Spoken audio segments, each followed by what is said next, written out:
खिड़की के पीछे का रहस्य। आज हम आपको एक अजीबोगरीब कहानी सुनाने जा रहे हैं। ये कहानी है राघव की, जिसने एक नए शहर में रहने का फैसला किया, लेकिन उसे पता नहीं था कि उसका कमरा एक खौफनाक राज में छिपा है। इस कहानी में आपको मिलेगी रहस्य, डर और थोड़ा रोमांच। आइए शुरू करते हैं। राघव का नया जीवन। राघव को नौकरी के सिलसिले में शहर बदलना पड़ा। उसने एक पुराना लेकिन शांत इलाका चुना, जहां किराया कम था और आसपास कोई ज्यादा शोर शराबा भी नहीं था। उसने एक छोटा सा कमरा किराए पर लिया। जब राघव पहली बार कमरे में दाखिल हुआ, उसकी नज़र उस खिड़की पर पड़ी। ये खिड़की बेड के ठीक सामने थी, जिसे जंग लगी लोहे की सलाखों ने और भी डरावना बना दिया था। शर्मा जी, घर के मालिक, ने उसे चेतावनी दी थी, खिड़की को मत छेड़ना, वो पुरानी है, कभी भी गिर सकती है। राघव ने सिर हिलाया और सोचा कि वह इस डरावनी बातचीत को नजरअंदाज कर सकता है। पहली रात की घटना। रात के करीब 2 बजे कमरे में सन्नाटा था। पंखा धीमी आवाज में घूम रहा था और बाहर कुत्तों की हल्की भौंकने की आवाज आ रही थी। तभी अचानक एक ध्वनि आई, टक टक। उसने दरवाजा देखा, वह बंद था। फिर उसने खिड़की की ओर देखा, सब कुछ शांत था। फिर से वही आवाज आई, इस बार थोड़ी जोर से। उसने खुद को समझाया शायद कोई बिल्ली होगी या हवा। लेकिन अगली रात वही डरावना अनुभव फिर से हुआ। इस बार उसने खिड़की से किसी की फुसफुसाहट सुनाई दी। राघव उसके शरीर में झुरझुरी दौड़ गई। उसने चादर ठीक से ओढ़ ली और आंखें बंद कर लीं। खून और फूल। तीसरी रात राघव ने हिम्मत जुटाई। मन में सोचा, अगर ये खिड़की मुझे डरा रही है तो क्यों न इसे खोल कर देखूं।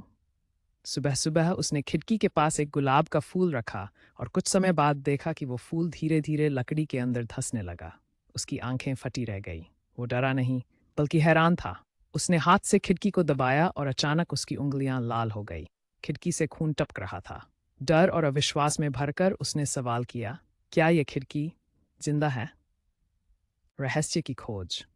राघव को अब इस जगह के बारे में जानने की जिज्ञासा हुई। जब उसने आसपास के लोगों से पूछना शुरू किया तो एक बुजुर्ग ने कहा, बेटा, 4 साल पहले यहाँ एक लड़की रहती थी, नंदिनी। वह बहुत ही सीधी सादी थी, लेकिन एक रात उसकी चीख सुनाई दी। जब लोग पहुंचे तब तक वह मर चुकी थी। उसने इसी खिड़की से फांसी लगा ली थी। अजीबोगरीब बातें सुनकर राघव का दिल घबराने लगा। कई किराएदार इस कमरे में आए और सब कुछ दिनों में ही भूत, सपनों में नंदिनी और खून जैसी घटनाओं की बात कहकर भाग गए। सांसें और साया। अब राघव को हर रात सांसों की आवाज सुनाई देने लगी थी, जैसे कोई उसी कमरे में सांस ले रहा हो। कभी कभी उसे लगता जैसे कोई उसके बेड के पास बैठा है। एक रात जब उसने अचानक आंखें खोली तो देखा एक लड़की खिड़की के पास खड़ी थी। उसकी लंबी बाल, सफेद साड़ी और शांत चेहरा उसे डरा गया। उसकी आंखें सीधी राघव की आंखों में थीं। राघव चिल्लाया, लेकिन आवाज नहीं निकली। अंतिम निर्णय। राघव अब और नहीं रह सकता था।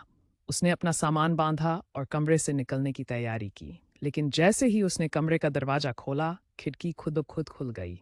कांच पर उंगलियों से लिखा था, अब मैं बाहर हूं। राघव ने बिना पीछे देखे वहां से भाग लिया। इस तरह राघव की कहानी खत्म होती है। लेकिन जो होते हुए उस खिड़की में छुपा है, वो हमें ये सिखाता है कि कुछ दरवाजे और खिड़कियां बंद ही रहने दें, क्योंकि जो चीज़ें उनके पीछे हैं वो शायद हमें छोड़ने के लिए तैयार नहीं होती। क्या आपके साथ भी कभी ऐसा कुछ हुआ है? अपने अनुभवों को हमें ज़रूर बताएं।